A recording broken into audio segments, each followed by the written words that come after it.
Kesalahan yang lain adalah ketika ibu menjadi makmum masbuk, sementara posisi imam sedang sujud atau duduk tasyahud, ibu tidak mau ikut dengan mereka, nunggu imam berdiri.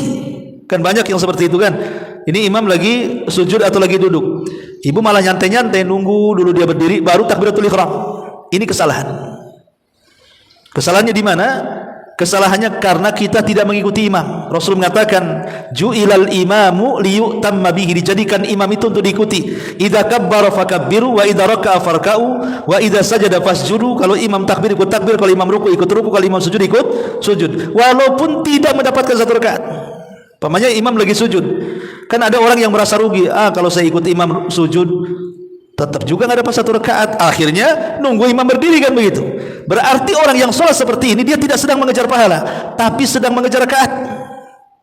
Padahal kalau seandainya dia tidak mendapat pahala, oke, tidak mendapat rakaat karena memang dia mendapat imam dalam posisi sujud. Tapi ingat, setiap gerakan dan bacaan sholat itu walaupun tidak terhitung satu rakaat tetap diganjar pahala, malah pahalanya lebih banyak ya. Jadi jangan sampai kemudian melakukan seperti itu.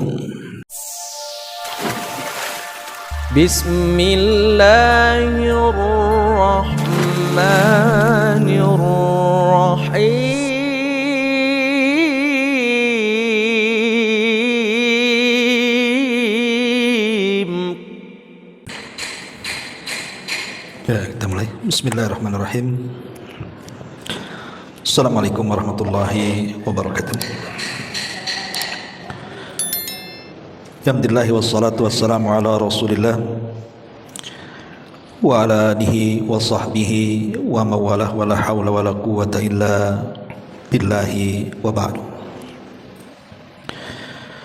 Baik, kita lanjutkan kajian kita, masih membahas kitab Umdatul Ahkam, dan kita masuk pada bab ke-12, bicara soal shaf dalam salat.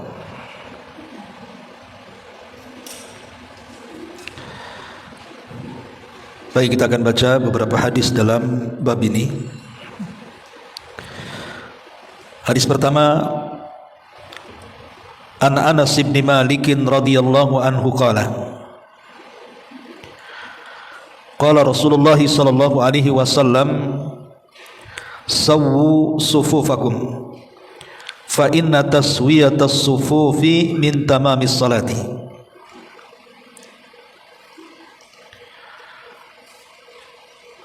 Dari Anas bin Malik radhiyallahu an,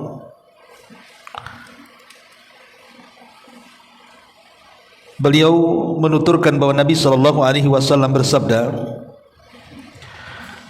luruskanlah saf-saf kalian, karena kelurusan saf itu termasuk kesempurnaan salat. Baik, bicara tentang saf dalam salat, maka banyak pembahasan yang dijelaskan oleh para ulama.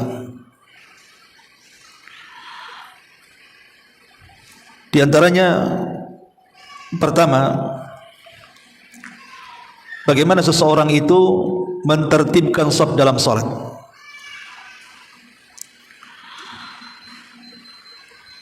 Para ulama menjelaskan, yang pertama, idza kana al-ma'mumu rajulan aw sabiyan fa innahu yakifu an yaminil imami bi janibihi tamaman fala yataqaddamu anhu wa la yata'akhkhar.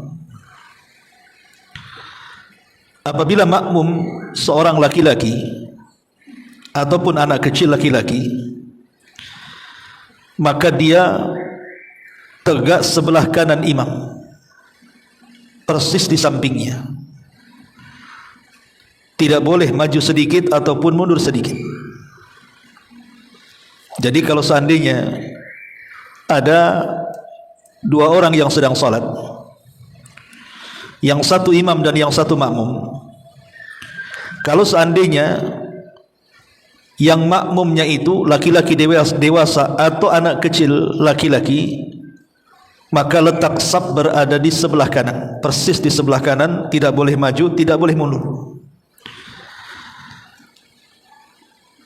Ini yang pertama.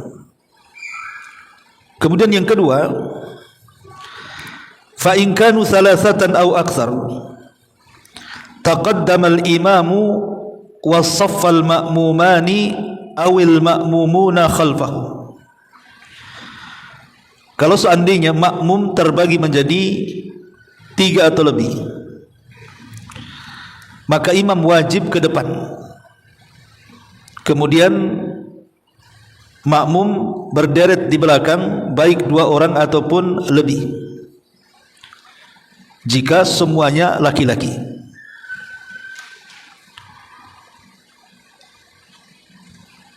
Kemudian kalau seandainya semua jamaahnya perempuan, jadi yang sholat itu 3 atau 4 orang tapi semua perempuan,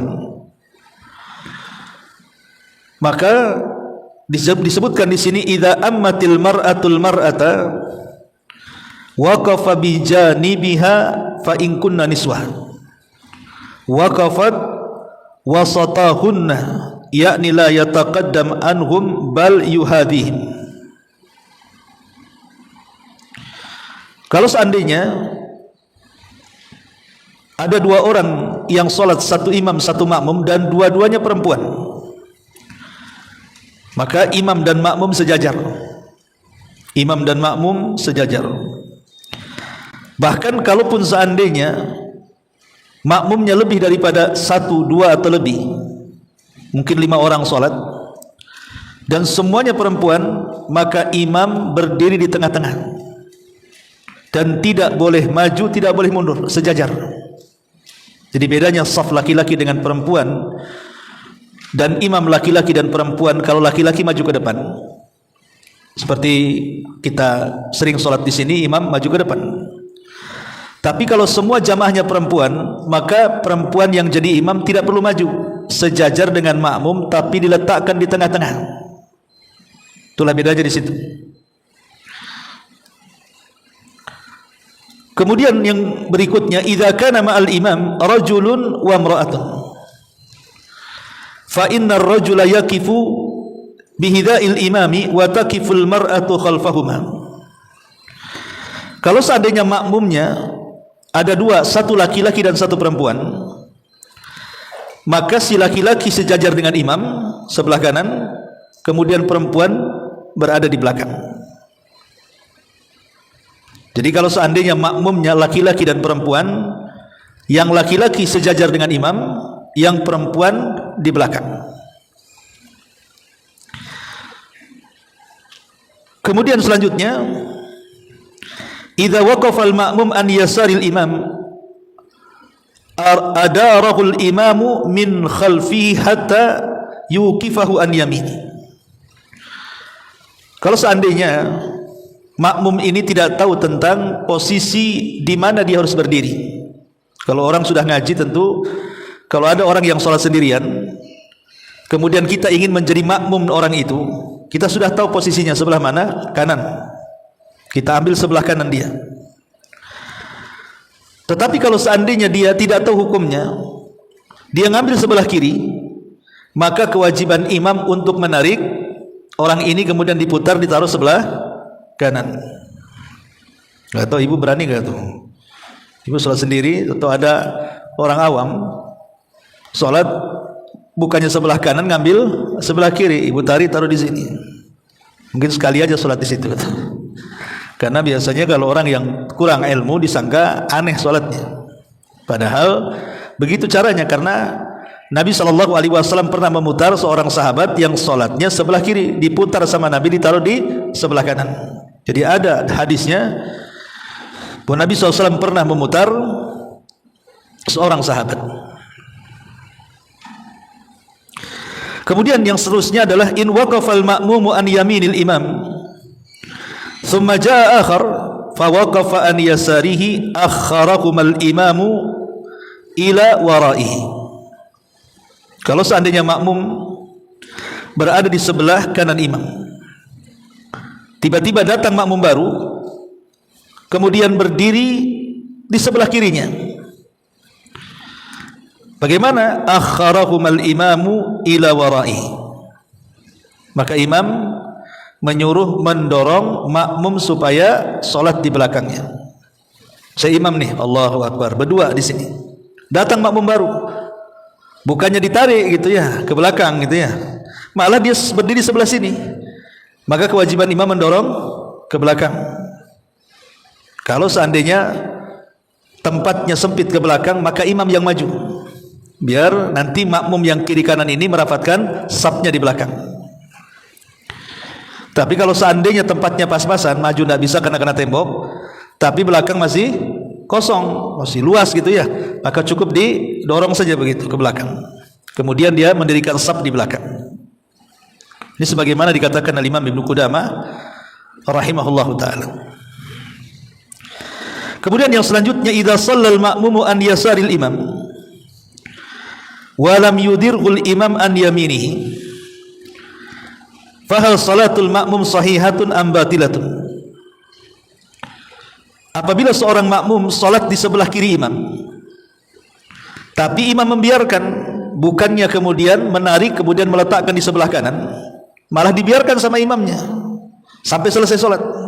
Pertanyaannya, kira-kira makmum yang salat di sebelah kiri imam dan imam membiarkannya, sah tidak salatnya? Mazhab Hambali mengatakan tidak sah salatnya. Mazhab Hambali mengatakan butlanu salatihi, batal salatnya. Illa idza kana an yaminil imam rajulun akhar, kecuali sah kalau seandainya sebelah kanannya ada makmum lain.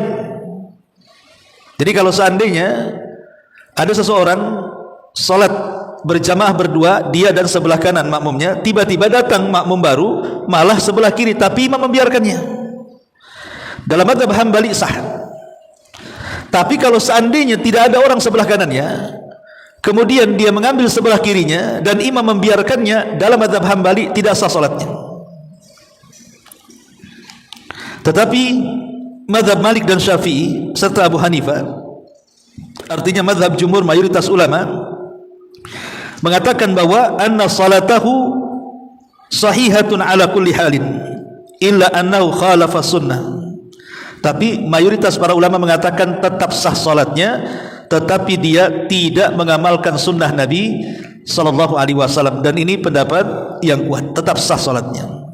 Tapi dia menyelisihi sunnah, artinya kurang sempurna salatnya. Kalau sudah menyelisih sunnah berarti mengurangi kesempurnaan salatnya. Kemudian berikutnya,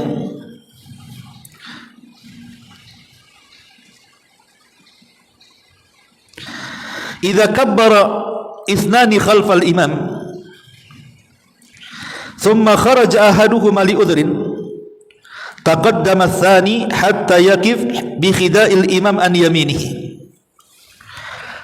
Kalau seandainya ini ceritanya makmum semuanya laki-laki, 3 orang salat, 1 jadi imam, di belakang jadi makmum, tiba-tiba 1 batal, maka otomatis kan tinggal 1 di belakang imam.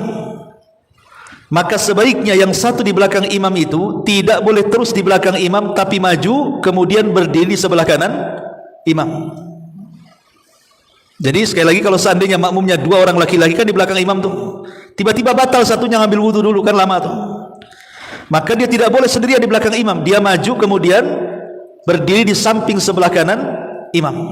Kecuali kalau setelah orang itu selesai wudu datang lagi, ditarik lagi ke belakang. Tapi kalau seandainya lama dia tidak kembali, maka dia harus berjalan kemudian meletakkan badannya di sebelah kanan imam sejajar dengan imam. Kemudian idza dakhala rajulun al-masjid fawajada rajulani yusalliyani ma'an fi jama'atin wa kana fi wad'i sujudi fa innahu yasjudu an yaminil imami aw yasjudu an yasaril imami thumma indama yakiful imamu fa innal ma'mumani yarji'ani liyastafu khalfahu.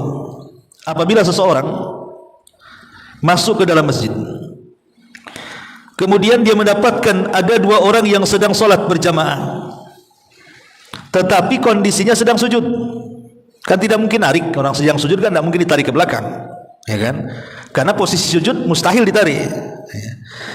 Maka dia boleh sujud di sebelah kanan makmum sejajar dengan imam atau sebelah kirinya. Tetapi kalau seandainya kemudian imam ini sudah berdiri, maka masing-masing makmum harus mundur ke belakang. Jadi masing-masing makmum harus mundur ke belakang, baik dua-duanya di sebelah kanan atau satu sebelah kanan satu sebelah kiri. Kalau imam dalam posisi berdiri, maka dia harus mundur. Ini juga bagian daripada hukum yang bicara tentang saf.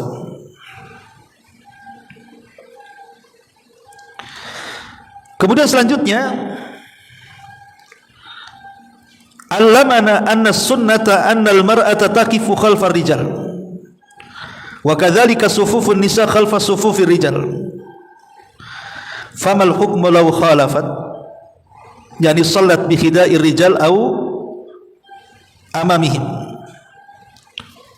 Kita tahu bahwa sunnahnya semua wanita yang salat bersama laki-laki kan posisinya harus di belakang. Kayak kita di sinilah, laki-laki di depan kan, ibu di belakang tuh. Tapi kan kita mendapati, Bu, di sebagian masjid atau di musola itu justru tabirnya bukan seperti ini, tapi tabirnya ke sini. Kan ada yang tabirnya ke sini, Bu. Sehingga yang perempuan di sini, yang laki-laki di sini, akhirnya sejajar. Ibu pernah melihat musola itu kan? Nah, harusnya yang sunnah itu kan seperti ini, perempuan harus di belakang. Tapi ada sebagian masjid atau musola justru tabirnya malah memanjang ke sini, sehingga akhirnya solatnya perempuan di sini, laki-laki di sini. Ketika diperhatikan rupanya laki-laki dan perempuan itu sejajar. Pertanyaannya di sini, apakah solat yang menggunakan saf seperti itu sah dan ataukah tidak? Maka Al-Hafidz Ibnu Hajar rahimahullah taala menjawab persoalan ini. Kata beliau, "Lau khalafat ajza'at salatuha indal jumhur." Menurut mayoritas para ulama, sekalipun menyelisih sunnah yang harusnya perempuan di belakang, tetapi malah kemudian sejajar dengan laki-laki, dianggap sah salatnya, tapi menyelisih sunnah. Artinya mengurangi kesempurnaan salat. Tetapi menurut mazhab Hanafi, bahwa tufsidu salatul rajuli dunal mar'ati. Kalau mazhab Hanafiyah, dia mengatakan yang perempuan sah salatnya, tapi yang laki-laki tidak sah. Jadi kalau seandainya dibuat sejajar, yang perempuan sah salatnya, tapi yang laki-laki tidak sah, kata mazhab Hanafi. Tetapi pendapat yang kuat wallahu alam adalah pendapat mayoritas para ulama yang mengatakan sah salatnya, akan tetapi mengurangi kesempurnaan salat karena dia menyelisih sunnah Nabi sallallahu alaihi wasallam. Ini beberapa gambaran bicara soal saf yang terjadi di masyarakat. Kemudian pembahasan yang kedua, sebagaimana hadis yang kita baca di sini, sawu sufufakum fa inna taswiyatas sufufi min tamamis salati. Luruskanlah saf-saf kalian, karena kelurusan saf itu termasuk kesempurnaan salat. Kemudian hadis yang sama An-Nu'man ibn Bashir radhiyallahu anhuma, qala Rasulullah sallallahu alaihi wasallam yaqul la tasawuna sufufakum aw la yukhallifanna Allahu baina wujuhikum. Wa li Muslimin kana Rasulullah sallallahu alaihi wasallam yusawwi sufufana hatta ka'annama yusawwi bihal kidah hatta ra'a an qad aqalna anhu thumma kharaja yawman faqama hatta kada an yukabbir fara'a rajulan badiyan sadruhu faqala ibadallah la tasawwunna sufufakum aw la yukhallifanna Allahu baina wujuhikum. Dari Nu'man ibn Bashir radhiyallahu an, beliau berkata bahwa dirinya mendengar Nabi sallallahu alaihi wasallam bersabda, hendaklah kalian meluruskan saf-saf kalian atau Allah akan menimbulkan perselisihan di antara kalian. Dalam riwayat Muslim dikatakan bahwa Nabi sallallahu alaihi wasallam meluruskan saf para sahabat seolah-olah beliau meluruskan anak-anak panah yang sangat rapi, hingga beliau yakin bahwa kami telah memahami perintahnya. Pada satu hari Nabi keluar dan berdiri hampir bertakbir dalam salat. Namun beliau melihat seseorang yang menonjolkan dadanya ke depan, seolah-olah tidak lurus. Maka Rasul mengatakan, wahai hamba Allah, hendaklah kalian meluruskan saf-saf kalian atau Allah akan menimbulkan perselisihan di antara kalian. Baik, pembahasan kedua bicara tentang hukum dari saf itu sendiri, mengambil saf itu. Pendapat yang kuat wallahu alam berdasarkan hadis Nu'man ibn Bashir yang kita baca, Nabi SAW memerintahkan luruskan saf-saf kalian. Rasul menggunakan bahasa dalam bentuk amar perintah, luruskan. Dan dalam kaidah usul fikih bahwa asal perintah itu dibawa kepada hukum wajib. Berarti meluruskan saf itu hukumnya wajib. Kalau tidak berdosa, walaupun sah solatnya. Makanya Bu, hati-hati. Kalau ibu di barisan pertama khususnya di depan, kemudian nanti ada yang mengikuti jemaah di belakangnya, maka yang menentukan lurusnya saf kedua, ketiga, keempat itu ditentukan dari saf pertama. Karena saf kedua ngikutin saja, ngikutin saf depannya kan, nanti saf ketiga ngikutin saf kedua dan begitu seterusnya. Maka saya nasihatkan ibu-ibu yang sholat paling depan, pamannya ini di belakang tabir ini paling depan, maka perhatikan kelurusan saf. Sebab kalau seandainya yang depan seperti ular jalan, ya, gelombang-gelombang ini, nanti belakang ikut tuh. Ya. Karena meluruskan saf itu hukumnya wajib. Kalau sengaja kemudian kita geser ke belakang atau lebih maju ke depan, maka yang menggeser dirinya ke belakang atau maju ke depan itu, maka dia berdosa. Kenapa? Karena meluruskan saf itu hukumnya wajib. Kalau ditinggalkan berdosa walaupun sah salatnya. Jadi pendapat yang kuat ada yang mengatakan sunnah, tapi pendapat yang kuat adalah wajib karena perintah. Berdasarkan hadis Anas ibn Malik yang kita baca juga. Lalu bagaimana caranya saf itu disebut lurus? Saf itu disebut lurus karena di sini Rasul mengatakan la tasawwunna sufufakum. Kita dengar Bu, kalau imam, saya jadi imam atau siapa yang jadi imam, biasanya imam ngomong apa Bu? Sawu sufufakum, kan begitu ya bahasanya. Sawu sufufakum, tolong rapatkan dan luruskan saf kalian. Karena merapatkan dan meluruskan saf itu termasuk kesempurnaan salat. Jadi kalau ibu ingin menasihati orang awam, namanya ada orang baru sholat di sini, tahu-tahu tidak mau mendekati ibu safnya, malah menjauh. Boleh jadi mungkin cukup satu orang itu sebenarnya, tapi dia jauh Bu. Nah, bilang sama ini, tadi imam ngomong apa? Nah, gitu saja. Gak usah sini tidak boleh kayak gitu, tidak usah Bu. Tadi imam ngomong apa Bu? Kan itu ke sebelahnya. Kata imam tadi rapatkan dan luruskan. Kalau nggak merapatkan dan meluruskan berarti ibu tak ikut imam. Ya. Jadi cara menasihatinya seperti itu. Coba dengarkan tadi ngomong apa. Besok kesini lagi kita rekam kalau salah dengar gitu. Karena semua imam mengatakan seperti itu. Tapi anehnya kadang-kadang ada imam itu kalau jadi imam nyuruh ngeluruskan dan merapatkan, ketika dia jadi makmum tak merapatkan pula dia. Karena aneh tuh imam kayak gitu tuh. Ada yang imam kayak gitu tuh. Ya. Lah pertanyaannya adalah kalimat sawu sufufakum itu apa artinya? Yang pertama, ulama mengatakan maksudnya al-muhadzatu. Al-muhadzah itu artinya la yataqaddam ahadun ala ahadin. Wa hadzal muhadzah takunu bil manakib, yani bil aqtaf. Wa kadzalika takunu bil a'qab, bil a'qub. Wa ammal muhadzatu bi atrafi asabi'i arjul fa hadza khata'un lianna aqdam an-nas takhtalifu tulan wa qisaran. Pertama, bahwa makna sawu sufufakum, luruskan itu maksudnya pertama adalah al-muhadzah. Muhadzah itu artinya ketika meluruskan saf, seseorang tidak boleh maju ke depan atau mundur sedikit, tidak boleh maju sedikit atau mundur sedikit, tapi harus lurus. Dan kelurusan saf itu dengan dua cara. Pertama dengan menyentuhkan bahu sebelah kanan dan kiri. Jadi ini bahu saya, kemudian di sini ada makmum, sentuhkan bahu dengan bahu, pasti lurus. Yang kedua itu dari arah atas, dari arah bawah sentuhkan mata kaki dengan mata kaki. Tapi kalau rapatnya maksudnya ujung jari kaki, ini salah. Kenapa? Karena namanya kaki orang itu ada panjang, ada pendek. Pamannya di sampingnya ada anak-anak, otomatis kan kakinya pendek anak-anak itu. Sementara kaki ibu panjang pula. Lah nanti kalau pamannya ngambil ujung jarinya, otomatis anak-anak dia akan maju ke depan jarinya sedikit kan, ibu mundur, karena bagaimanapun tidak akan lurus kalau patokannya ujung kaki. Tapi kalau ingin lurus patokannya mata kaki. Kalau patokannya mata kaki, walaupun satunya kakinya pendek, satunya kakinya panjang, pasti lurus badannya.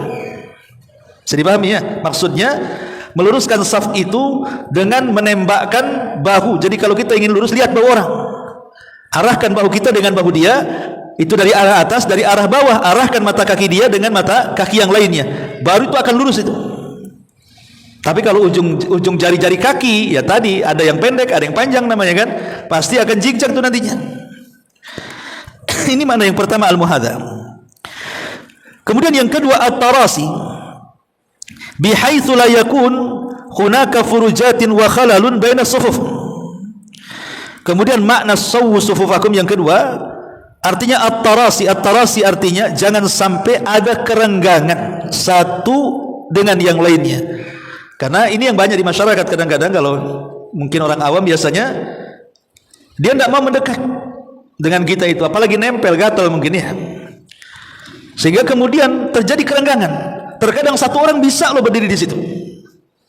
Lah ini kekeliruan, merapatkan dan meluruskan saf itu bukan begitu, karena ini akan membahayakan. Nabi SAW mengatakan bahwa orang yang tidak merapatkan safnya, masih memberikan kerenggangan di antara dua makmum, dikhawatirkan setan akan masuk dari situ, kemudian dia akan terus maju ke depan dan mengganggu imam. Sementara baiknya solat makmum itu ditentukan baiknya solatnya imam. Kalau semua kemudian beberapa saf ke belakang renggang, itu setan akan masuk di celah-celah saf itu dan dia akan mengganggu imam. Dibuatnya imam lupa satu rakaat, dibuatnya imam lupa bacaan Qur'annya, jadi menjadikan imam makmum tidak khusyuk untuk kebawahan. Jadi digodanya suruh cepat, suruh ngebut, dan begitu seterusnya. Jadi setan akan berusaha mengganggu kehusyuan imam untuk mengganggu kehusyuan seluruh makmum. Ini yang kedua. Yang ketiga, makna sawwu sufufakum adalah at-taqarrub as-sufufi. Taqarrub as-sufufi, saling mendekati saf satu dengan saf yang lainnya. Kemudian yang keempat, itmamus sufuf, menyempurnakan saf-saf, bihaitsu la yabda ahadun fi saffi hatta yatimma alladhi qablahu, di mana sempurnakan saf pertama dulu, jangan membuat saf kembali di belakang kalau saf pertama belum penuh. Pemainnya di ibu-ibu di belakang nih, kalau sudah full sampai mana nih? Sampai tembok situ dengan tabir bayi di situ. Kalau masih ada ruang, jangan membuat saf baru di belakang. Penuhkan dulu saf depan itu. Kalau sudah tidak ada ruang lagi di saf depan, baru mengambil saf kedua. Itu makna perintah imam, sawwu sufufakum. Berarti di sini maksudnya adalah jangan sampai saf pertama belum sempurna menjadikan saf kedua sudah dibariskan. Ini makna sawwu sufufakum. Kemudian makna yang kelima, an tuqaddim sufufar rijal wa tuakhir sufufan nisa. Dan makna sawwu sufufakum juga artinya agar saf laki-laki di depan dan saf perempuan di belakang. Saf laki-laki di depan dan saf perempuan di belakang. Kalau kita ringkas semuanya, jadi kalau imam ini memerintahkan sawwu sufufakum fa inna taswiyatas sufuf min tamamis shalah, yang kita pahami dari perintah imam, satu, luruskan bahu dengan bahu, mata kaki dengan mata kaki, supaya badan kita lurus. Kemudian pemahaman yang kedua dari perintah imam adalah tidak boleh ada ruang sedikit pun antara celah-celah kaki makmum satu dengan makmum yang lain. Maknanya dirapatkan, jangan ada celah ya. Kemudian yang ketiga, harus saling mendekat saf satu dengan saf yang lainnya, jangan saling menjauh. Inilah kadang-kadang madaratnya orang bawa sajadah sendiri-sendiri itu. Akhirnya apa? Dibuatnya kapling, nggak boleh kaki orang injak sajadah dia. Ini kapling saya. Jadi kalau kaki orang nginjak sajadah kita, ngambek dia. Itulah padahal nggak boleh, karena berdiri dalam sholat itu bukan sajadah ketentuannya, tapi kaki, mata kaki orang yang sholat itulah ketentuannya, bukan sajadah dengan sajadah yang nempel. Kalau itu perintahnya nggak begitu ya. Kalau itu perintahnya ya rapatkan sajadah kalian kan gitu. Tapi kan nggak begitu bahasanya. Kemudian juga yang kita pahami dari perintah imam, jangan membuat saf kedua kalau saf pertama belum belum sempurna, lurus, habis. Dan yang kita pahami bahwa kalau dia seorang perempuan, jangan sejajar atau di depan, dia harus ke belakang. Dan kalau dia laki-laki, makin depan makin baik. Itulah yang kita pahami dari perkataan Imam, sawu sufufakum fa inna taswiyatas sufuf min tamamis shalah. Ma'asyiral muslimat yang dimuliakan Allah Subhanahu wa taala. Kemudian juga alal a'immati an yusawwu sufufakumul musallin. Faedah berikutnya dari hadis ini, kewajiban bagi imam salat maka dia harus meluruskan saf-saf makmum yang salat di belakangnya. Pertanyaannya, bagaimana kalau seandainya imam sudah memerintahkan luruskan saf kalian, karena lurusnya saf itu termasuk kesempurnaan salat. Tahu-tahu makmumnya nggak dengar, dia suka-suka buat saf itu, mungkin karena awam atau apa kan, nggak, pokoknya asal aja. Karena saya juga sering sholat di sini, kalau kajian di sini malam itu, kadang-kadang belum penuh sampai pojok udah buat lagi. Dan kalau orang awam itu sembarangan dia sholat tuh, kadang-kadang 1 meter dia udah takbir, kadang-kadang agak mundur ke belakang, yang satu maju ke depan. Pertanyaannya, kalau seandainya orang ini melakukan seperti itu, batal nggak sholatnya? Maka fatwa daripada Syekh Utsaimin rahimahullahu taala mengatakan, lihat kondisinya, bisa batal, bisa tidak. Makanya Syekh Utsaimin mengatakan, qad yuqalu innaha tabtul li'annakum tarakul wajib walakin ihtimal adamil butlan mal ithmi aqwa. Kata Syekh Utsaimin ada 2 jawaban. Jawaban yang pertama, bisa batal karena dia telah meninggalkan sesuatu yang wajib. Merapatkan saf itu wajib hukumnya.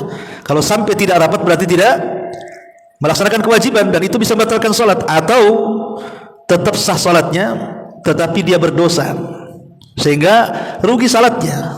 Harusnya dengan salat itu dia dapat pahala, malah dengan salat itu memang kewajiban gugur tapi dapat dosa. Itu masalahnya. Memang dengan salatnya bisa menggugurkan kewajiban, tapi kan maunya kita kan salatnya gugur kewajiban dan salatnya dapat pahala, maunya kan gitu kita salat tuh. Ini enggak, akibat safnya itu centang perenang tadi, ya gugur kewajiban salatnya.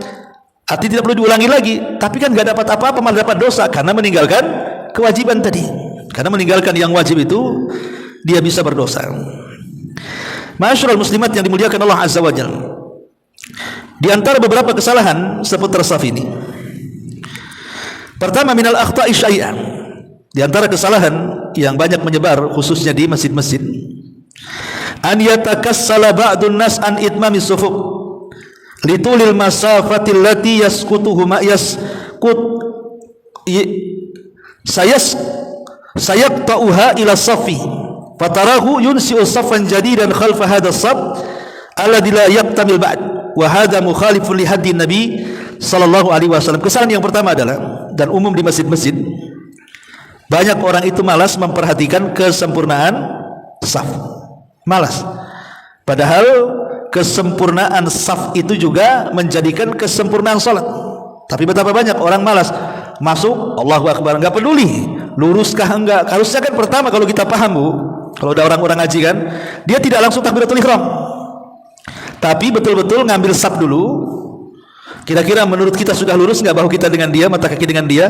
Kalau sudah kira-kira kita menengok ke mana saf itu berjalan, baru kemudian kita takbiratul ihram. Bukan datang-datang karena imam sudah takbir mau ruku, akhirnya nggak perlu dengan saf.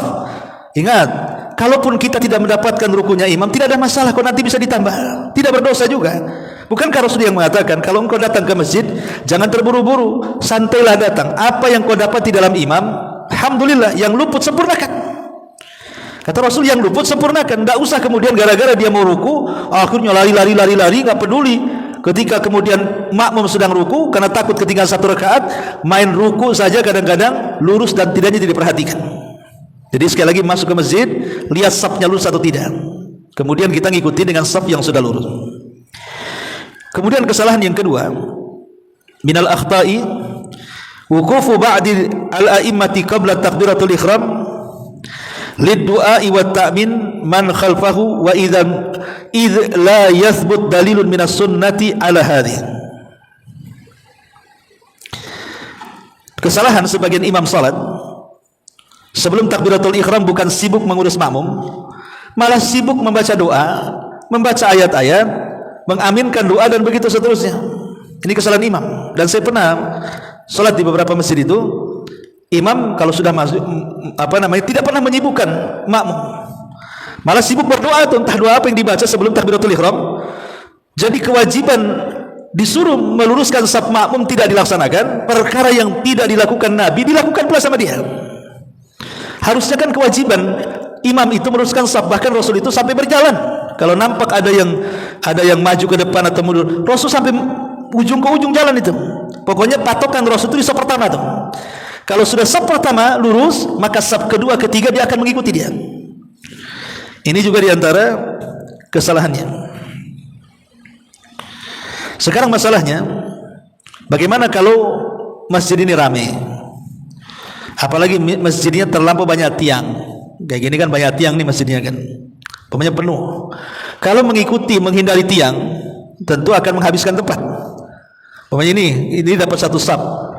Harusnya kalau kita mau sejajar dengan tiang ini kan, dapat 2 saf ke sini nih. Tapi karena takut tiang, akhirnya ngambil saf di situ, loncat ke sana lagi. Akhirnya yang harusnya orang banyak bisa masuk, jadi sedikit yang masuk ke masjid. Karena apa? Berusaha dari tiang kan. Ya. Bagaimana caranya kalau seandainya seseorang itu saf, tiba-tiba kemudian antara saf itu terhalang tiang kayak begini nih. Buat saf atau tiang, saf lagi ke situ. Apakah terputus atau tidak? Ya. Begini Bu ya, kalau seandainya jamaahnya tidak banyak, ya menghindari tiang lebih bagus. Kalau memang jamaahnya tidak banyak. Tapi kalau jamaahnya banyak, mau tidak mau pasti akan bertabrakan dengan tiang tuh. Syekhul Islam Ibnu Taimiyah rahimahullah taala mengatakan, sesuatu yang tidak bergerak maka dalam kondisi darurat tidak dianggap memutus saf. Karena mungkin banyak kayak sholat Jumat, kebanyakan ramai tuh. Maka kalau dalam posisi darurat, walaupun terhalang tiang, maka tidak dianggap memutuskan saf. Sama dengan posisi ibu bawa anak. Anak itu ada 2 Bu. Ada anak yang pasif, ada anak yang aktif. Ya. Kalau anaknya pasif ditaruh di sebelah kita, nggak kemana-mana. Ya memang dia nggak sholat, duduk aja. Tapi dia nggak kemana-mana di situ. Maka tidak memutuskan saf. Kenapa? Karena dia tidak bergerak. Tapi kalau anaknya aktif, masuk, kemudian pergi lagi, masuk lagi, keluar lagi, lari sana lagi, masuk lagi. Ini memutuskan saf yang seperti ini. Memutuskan saf ke sini. Ya. Jadi ibu kalau bawa anak dan dia pasif, bawa aja ke masjid nggak apa-apa. Dia tidak memutuskan saf. Tapi kalau anaknya sudah aktif, ganggu orang, masalah tuh. Saya itu pernah lagi ruku Bu, anak sebelah ini iseng Bu, mainin kuku saya itu. Gimana mau ketawa gimana gitu kan? Lagi ruku sebelah anak kecil, kuku saya dimainin dia malah. itu udah aktif itu kan. Nanti digoyangkan, ketakut dia diam lagi. Nanti kuku sebelah pula tuh dimainin. Lah kalau yang mengganggu sholat seperti ini, kata Syekhul Islam, sebaiknya dididik, jangan dibawa dulu. Karena memang perlu kita membawa anak-anak ke masjid, karena dengan cara dibawa ke masjid, dengan sendirinya dia bisa mendapatkan ilmu, minimalnya gerakan sholat dia akan mengikutikan. Tapi kalau memadaratkan yang lainnya, sebaiknya kata Ibnu Taimiyah dididik di rumah dulu, diberitahu dulu, kalau sudah sadar baru boleh. Tapi kalau anaknya nurut, bawa saja. Apalagi anaknya pasif, dah ganggu orang, duduk saja, maka itu bagus untuk pendidikan anak-anak. Kemudian juga diantara kesalahannya dalam saf ini, minal akhta'i isra'u ba'dil masbukin idza wajadul imam raki'an li idraki rak'ah. Kesalahan kesalahan makmum yang masbuk, apabila mendapatkan imam sedang ruku, maka dia bersegera untuk mendapatkan rukunya imam tanpa memperhatikan saf mereka. Sekali lagi, saf itu yang pertama, ruku itu kedua. Kalaupun tidak mendapatkan rukunya imam, tidak apa-apa. Yang penting kewajiban merapatkan saf sudah dilakukan supaya kita tidak berdosa dalam salat kita, gitu maksudnya. Ini juga diantara kesalahan. Ataupun diantara kesalahan masbuk, idza ra'al imam sajidan aw jalisan la yadkhulu shalah ma'ahu hatta yakifal imam. Kesalahan yang lain adalah ketika ibu menjadi makmum masbuk, sementara posisi imam sedang sujud atau duduk tasyahud, ibu tidak mau ikut dengan mereka, nunggu imam berdiri. Kan banyak yang seperti itu kan. Ini imam lagi sujud atau lagi duduk, Ibu malah nyantai-nyantai, nunggu dulu dia berdiri baru takbiratul ihram. Ini kesalahan. Kesalahannya di mana? Kesalahannya karena kita tidak mengikuti imam. Rasul mengatakan, ju'ilal imamu liyu'tamma bihi, dijadikan imam itu untuk diikuti. Idza kabbara fakabbiru wa idza raka'a farka'u wa idza sajada fasjudu. Kalau imam takbir ikut takbir, kalau imam ruku ikut ruku, kalau imam sujud ikut sujud. Walaupun tidak mendapatkan satu rakaat. Pamannya imam lagi sujud. Kan ada orang yang merasa rugi. Kalau saya ikut imam sujud tetap juga nggak dapat satu rakaat. Akhirnya nunggu imam berdiri, kan begitu. Berarti orang yang sholat seperti ini dia tidak sedang mengejar pahala, tapi sedang mengejar rakaat. Padahal kalau seandainya dia tidak mendapat pahala, oke, tidak mendapat rakaat karena memang dia mendapati imam dalam posisi sujud. Tapi ingat, setiap gerakan dan bacaan sholat itu walaupun tidak terhitung satu rakaat tetap diganjar pahala. Malah pahalanya lebih banyak. Ya, jadi jangan sampai kemudian melakukan seperti itu.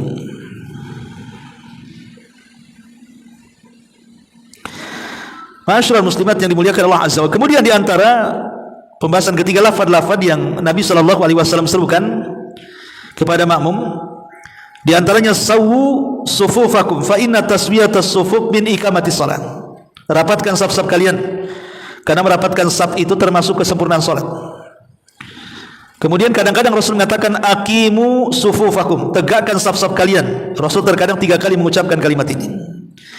Kemudian la takhtalifu fatakhtalifa qulubakum, jangan berselisih terhadap saf kalian, nanti hati-hati kalian akan berselisih. Para ulama mengatakan di antara bahaya tidak merapatkan saf itu adalah Allah menanamkan satu jamaah dengan jamaah yang lain itu dalam hatinya kebencian. Dan ini ancaman dari Nabi. Luruskan saf kalian atau Allah akan buat hati kalian berselisih. Imam Ibnu Hajar Al-Asqalani ketika mengatakan Allah jadikan hati kalian berselisih, maksudnya Allah tanamkan kepada kalian permusuhan dan kedengkian.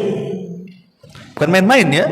Orang yang tidak merapatkan saf itu, hati kita ditanamkan kebencian, hati kita ditanamkan permusuhan. Maka dengan merapatkan saf berarti sebaliknya, hati kita akan dipenuhi dengan persaudaraan dan percintaan antar sesama kaum muslimin. Maka kalau kita ingin melihat apakah umat yang hadir mengaji di sini itu kompak atau tidak, atau di antara mereka ada yang hasad, ada yang dengki, lihat saja ketika sholat, lihat safnya. Kalau safnya centang perenang, safnya tidak lurus, belok kayak ular tangga, maka berarti memang tidak kompak umat di sini. Wallahu a'lam. Baik, sampai di sini. Subhanallah bihamdika, asyhadu an la ilaha illa anta,